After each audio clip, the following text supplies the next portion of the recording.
Made an ass of myself today. I mean, I do every day, but like there's a specific story. So let's talk about, first not first. Later we're gonna put some new brake pads on the back of this bike, because evidently they're not there. And then, well, let's talk about doing stupid shit in front of people.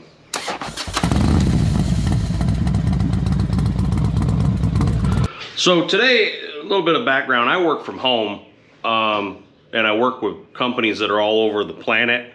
So I kind of have 3 a.m. calls and then like 9 p.m. and then, you know, all that kind of stuff. But the good thing is, even though I have a 24-hour workday, the good thing is that in the middle of the afternoon or late morning or whatever, when things slow down and you look at your calendar and go, I don't have anything for like an hour, you can go for a ride.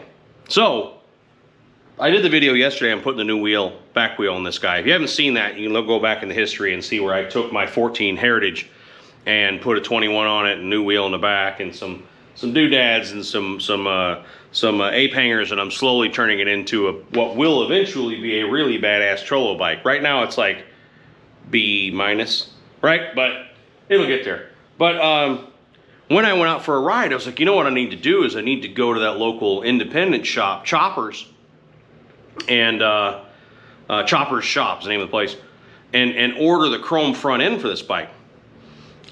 He has a company out of California that just does a hell of a good job of taking, you know, stock front ends and just chroming the crap on an old school chrome shop. It's supposed to look amazing. And it came highly recommended from actually one of you out there to say, check out Choppers if you're in the Palm Beach area where I am. So I'm like, I'll go there. So I'm wandering around and I found my way to his shop and met the dude. He's cool as hell. And we all know when you meet the owner slash mechanic slash boss slash dude who's gonna wrench on your bike if you ever do anything that's beyond your capabilities, which is not most things, but cracking engine casings. And I don't know why I have a mental block about forks. Like I don't want to do it. I don't know why. Like I don't want to take the forks apart. So I'm like, you know, it's not crazy expensive. I'm gonna have him do it. Short story long. I go to Choppers. I pull up, I walk in, I meet him, and we start talking, and he's immediately cool as hell, and I like the guy. Incredibly nice, high energy, loves bikes, neat shop, been there for 20 plus years. Almost immediately invites me to go to his buddy's shop in Lake Worth because he's celebrating his 15th anniversary, who does hot rods and bikes. And I'm like, this guy's awesome. And I told him about the channel, and we started laughing. He asked all about it. And I'm like, wow, you know, I got a good independent shop. I like this dude. I'm excited to have like a good resource here locally, because I've only been up here about 2 years, and something's been going on for 2 years. I don't know if you know about it. There's a flu, and it's made making new friends kind of difficult. Yeah, that's how I'll leave it. So I leave. He's standing out front talking to a couple of his buddies. I get on the bike and I pull off on the vehicle here with the kickstand down. Oh yeah. And when I say the kickstand down, it's not like I pulled around, turned right, you know, next to him, and then it was like, oh, the kickstand's down. It caught pavement and went, you know, until I realized it, and I had to stop and put the kickstand up, and I'm like, son of a god damn it, you know. And actually, you know, with the channel, he'd probably watch this video and laugh his ass off, because I'm like, what a fucking dumbass, like, you know, squid thing to do, pull off your kickstand down. Then I also thought to myself, we've all done it. And some of you out there right now, we've all done it. We've done it. And if you say you haven't, you're a liar. We've all done it. You pull off your kickstand down. Happened in Sturgis a bunch of times this year, and you just yell, kickstand, or you know, whatever. And the guy's, I'm sure, humiliated. But we all make stupid mistakes. And it got me thinking, telling stories about things that you know have happened and things you've done yourself. And so comment down below. This is a conversation. Before I forget, this channel is 1,000% funded with like parts for bikes and doing fun stuff on videos just by ad revenue.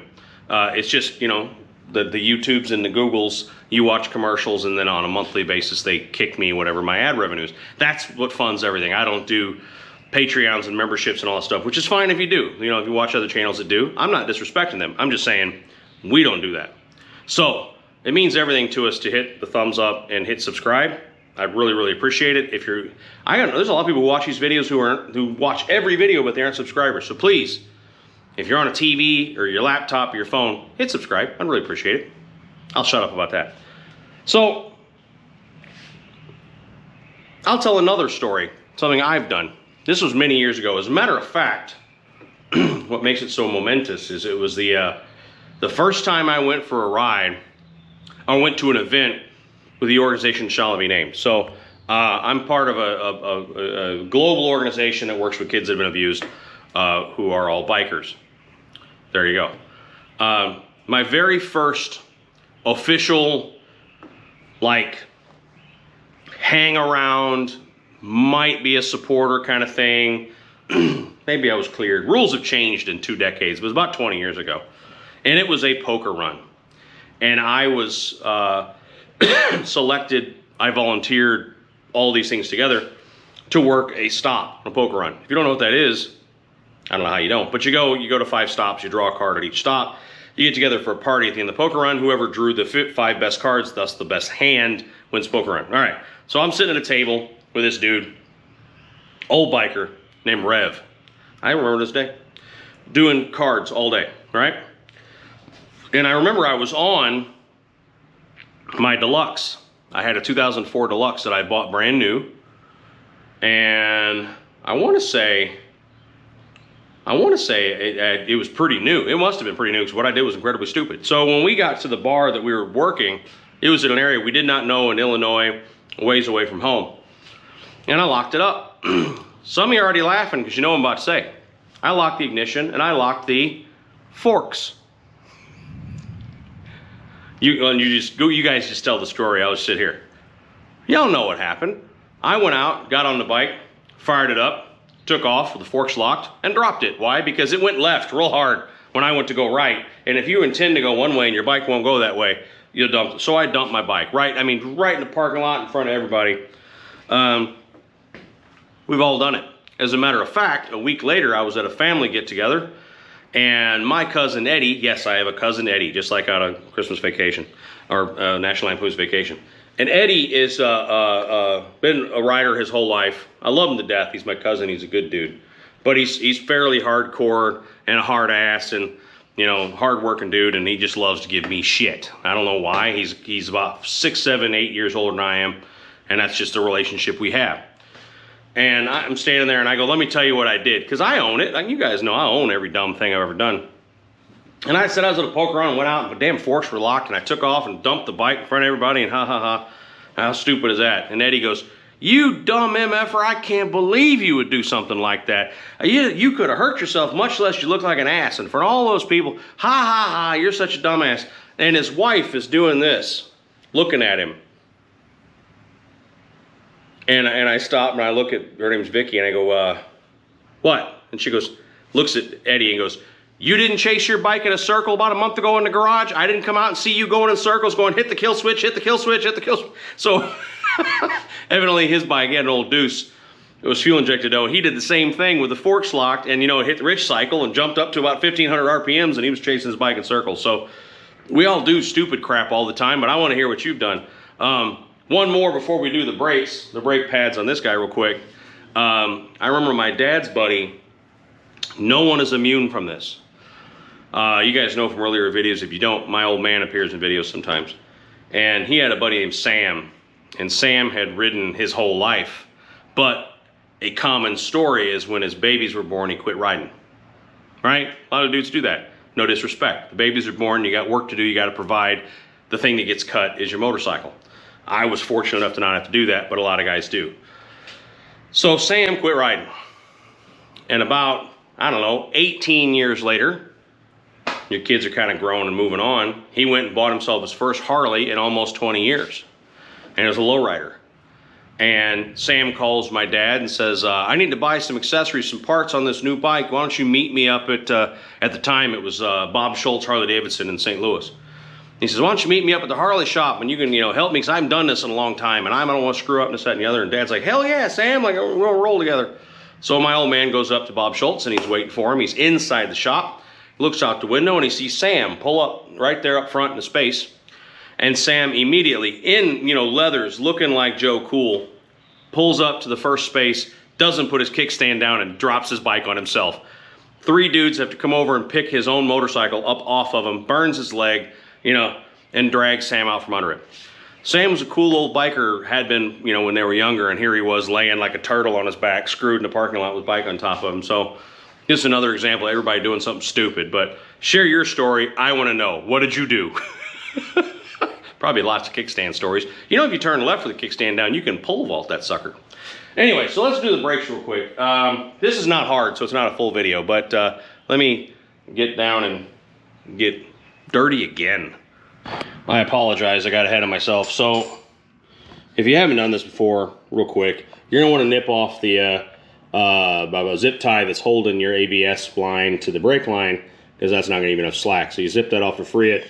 There's a single T40 plug. You know how I know that? Because I took this off yesterday when I put this wheel on. Single T40 that goes in there, you take that out, and then the whole caliper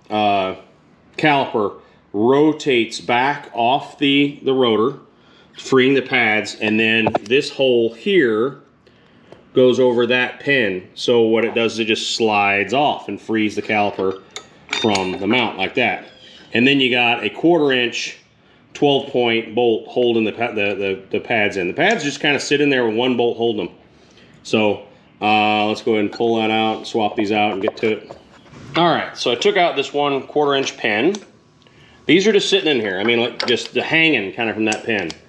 You're gonna take out that 1/4 inch pin bolt, slide it out. These are just gonna pull right out of the top. You're gonna stick your new ones in like I did, drop them in there, and put the pin back in and screw it down. That's all there is to it.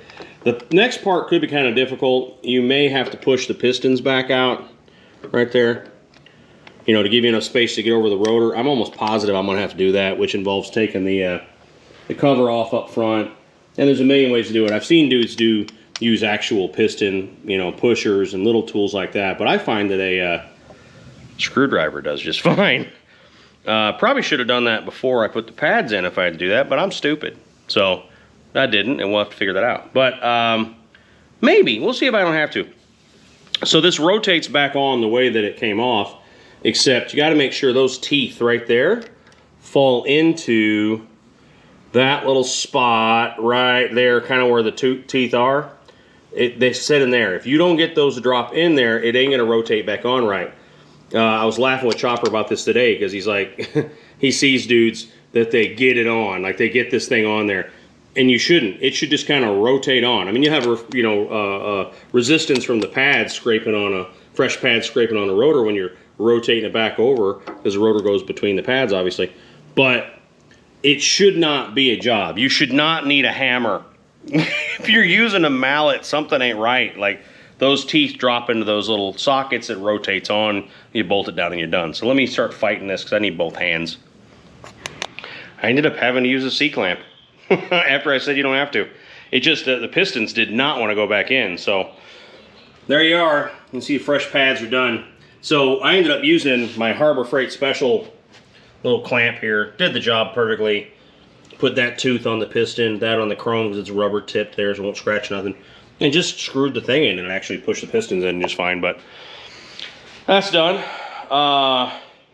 Put a zip tie on to hold the ABS wire that I had just put a new one on yesterday when I changed the wheel. And yeah, I did that twice, so that's fun.